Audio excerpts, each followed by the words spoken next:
सशक्त लोगों को खड़ा होना पड़ेगा। बिहार में जब हम 2 बरस पैदल चले तो सबसे ज़्यादा कष्ट में अगर कोई दिखा तो महिलाएं दिखी। अगर आपका बच्चा नहीं पढ़ रहा है तो सबसे ज़्यादा दिक्कत आप ही को है।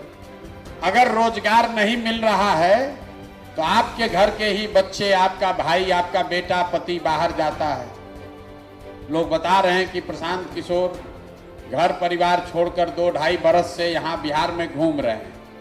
हम अक्सर कहते हैं कि हम तो 2-2.5 बरस से अपना परिवार छोड़ के यहाँ रह रहे हैं। बिहार में ज़्यादातर परिवार में स्थिति ये है कि आपकी शादी हुई और आपका पति पलायन कर गया, रोजगार के लिए बाहर चला गया।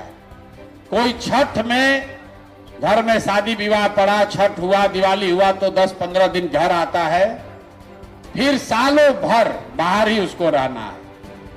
देश के किसी भी हिस्से में सामान्य परिवारों में अगर पति साल भर बाहर रहे तो उसका शादी टूटिए जाना है। ये सिर्फ बिहार में ही संभव है कि महिलाएं 20-20 साल तक अपने पति के साथ उनको नहीं रहना है। और लोगों को लगता है तो जीवन की सच्चाई है, भैया कमाना है तो बाहर जाना ही पड़ेगा। ये बहुत बड़ा कष्ट है, कोई इसकी चर्चा नहीं करता है। आपकी शादी हुई और जब तक आपका पति, उसका शरीर थक न जाए, बूढ़ा न हो जाए, तब तक वो बाहर ही कमा रहा है। आपका बच्चा जो जवान है उसको पढ़ने के लिए बाहर ही जाना है। अगर आपके बाबूजी बूढ़े हो गए तो उनको दवा के लिए बाहर ही जाना है। ये जो पलायन का दंश है, ये सबसे बड़ा दंश है। कुछ लोगों को यहाँ, आप लोग कुछ पैसे वाले लोग बैठे हैं, उनको लगता है कि तो सब गरीब आदमी मजदूर सब जाता है। ऐसी बात नहीं। जो गरीब है उसके घर का पति, उसका बेटा जा रहा है मजदूरी करने।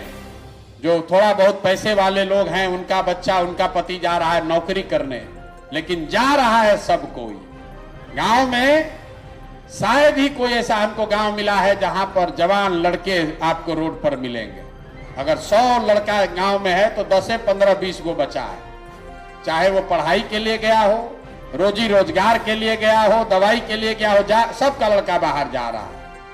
इसलिए जरूरत है महिलाओं को जागृत होने के लिए, खड़ा होने की। अगर बिहार में स्थिति परिवर्तन होगी तो सबसे बड़ा फायदा बिहार के महिलाओं को होगा।